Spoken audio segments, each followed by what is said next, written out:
akan ada nanti tiba orang-orang hebat. Liyasu'u wujuhakum. Orang hebat ini akan ada 3 periode, 3 fase. 1, golongan-golongan hamba Allah yang mempermalukan mereka untuk memberikan kesan kepada dunia, ini nggak sehebat seperti yang kita kira kok. Teknologinya paling canggih, intelijennya, strateginya, penyadapannya gitu kan, sehingga propaganda yang dibuat keluar itu seperti yang tadi saya sampaikan, propaganda keluar itu begitu, selalu menampakkan gak ada apa-apa, kita yang paling hebat, ini kecil kok, cuma ormas kecil gini ya, dibanjirin aja selesai gitu kan. Tapi kan nggak selesai-selesai. Sayangnya beberapa orang terpengaruh dengan itu ya, nggak ngaji. Akan ditemukan, kata Allah, satu golongan hamba akan muncul. Hamba-hamba ini begitu terlatih untuk menunjukkan kepada dunia, mempermalukan wajah mereka di dunia. Oh, ternyata yang selama ini kelihatan seperti hebat, gak hebat-hebat juga. Random, habis juga, kena juga ya, biayanya sama biaya yang kecil-kecil. Oh, ternyata yang selama ini strateginya, kemudian intelijennya, kemudian juga ya penyadapannya macam-macam itu begitu canggih, ya ternyata intercept juga, kena juga, selesai juga. Dan itu hanya dilakukan oleh kelompok-kelompok yang disebut kecil. Jadi untuk memberikan kesan kepada dunia yang besar, negara-negara yang merasa punya militer, punya pesawat tempur dan sebagainya, Anda kemana aja selama ini? Enggak, bukan masalah iman, bukan masalah keyakinan, cukup jadi manusia aja. Tapi bagi orang Islam, kemanusiaan itu dilampaui dengan keimanannya. Imannya kemana? Gitu, ditampakkan dia su'u wujuhakum, itu satu, untuk mempermalukan wajah mereka di hadapan dunia. Ternyata selama ini disebut hebat cuman begini aja.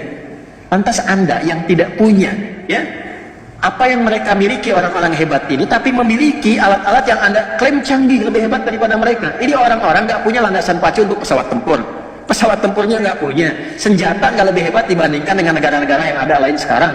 Orang-orang negara-negara yang mengatakan di situ muslimnya banyak misalnya, atau negara-negara Islam, atau umumnya dunia pada umumnya yang pesawatnya hebat, alutsistanya banyak dan sebagainya dan seterusnya, diam.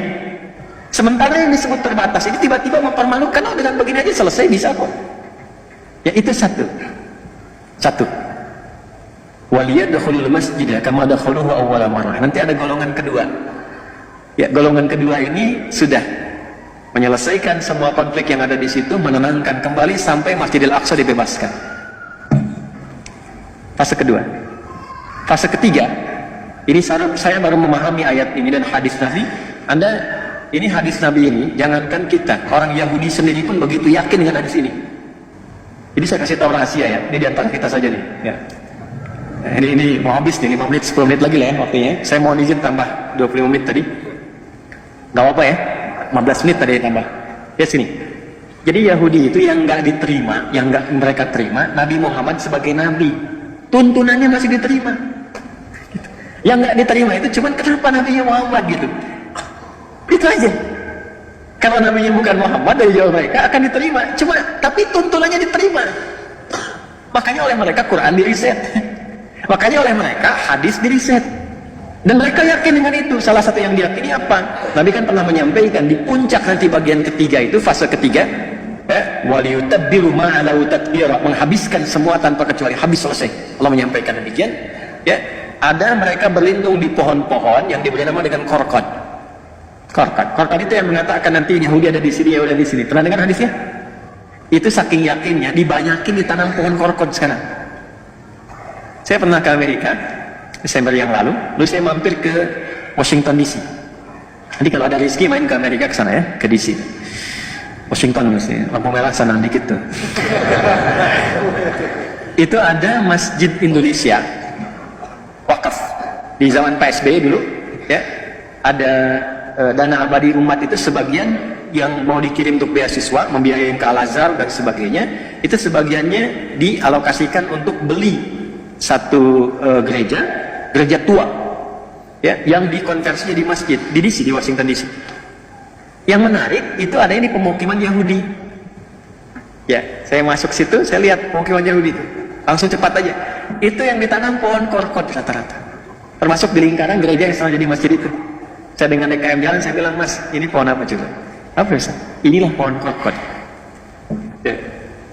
Ya, itu menarik. Jadi mereka pun yakin, sampai sekarang pun ditanam itu. Dan Anda kalau baca tekstual saja, secara tekstual, Anda akan menyimpulkan, oh ini hadisnya ekstrim nih, masa dihabisin sampai ke pohon, pohonnya bilang bunuh. Bukan begitu cara memahaminya. Ini hadis, termasuk ayat tadi, itu berbicara tentang konfrontasi militer. Dan problemnya apa? Saya baru paham sekarang, memahami ayat dan hadis itu. Ternyata di muka bumi ini, ya, ada beberapa kurang lebih yang mungkin sampai 6 negara lah, ya, yang di dalam konteks kenegaraannya itu sifat-sifat perlindungan militernya melibatkan sampai ke rakyatnya, ke masyarakatnya, termasuk di Indonesia. Indonesia itu kalau berjuang, kalau sudah ada misalnya perjuangan sampai ke konfrontasi militer, misal Belanda datang dan sebagainya, itu bukan cuma tentara yang berjuang, kita pun ikut di situ. Makanya pesantren keluarkan resolusi jihad dan sebagainya, semua angkat senjata bawa itu.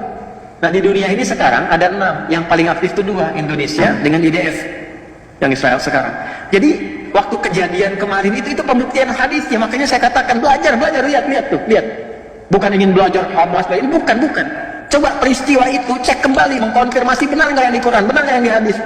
Itu kan masyarakat dikasih senjata, teman-teman. Masyarakat dikasih senjata, di video banyak di YouTube, cek. Ada masyarakat Palestina konfrontasi dengan masyarakat yang di sana, yang di wilayah Zionis disebut Israel itu. Itu rakyat biasa, masyarakat sipil bawa senjata, ditembak tuh orang Palestinanya, selesai. Yang polisinya diam-diam aja begini, dibiarin kena. Jadi rakyatnya dikasih senjata. Nanti pada periode ketiga, setelah periode kedua itu Masjidil Aqsa bebas, periode ketiganya ada konfrontasi luas semua. Semua masyarakat Yahudi yang ada pada masa itu diberikan senjata dan berlindungnya di balik pohon korkor. Itu yang menjadikan kemudian pertarungan semestanya menjadi meluas pertempuran. Itu maksudnya. Nah, jadi kalau Anda melihat situasi sekarang dengan karakteristik bom ini, bom itu, emang karakter rusak ini.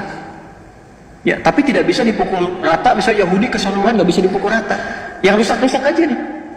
Yang apa? Yang Zionis, yang diklaim dengan Israel sekarang itu. Ya, yang lain-lainnya mungkin ada yang baik-baik juga ada. Ada lobby-lobby yang mengatakan itu mereka memang perusak. Ada lobby yang begitu. Nah, itu mungkin kalau dia tarik ke atas itu yang 70 orang disebut di Al-Araf 155 tadi. Generasinya itu tuh. Tapi tinggal sedikit.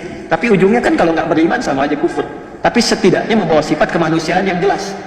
Tapi pada umumnya yang rusak lebih banyak. Ya, kalau mendiamkan sesuatu yang rusak kan sama rusak juga. Ya kan? Jelas ya?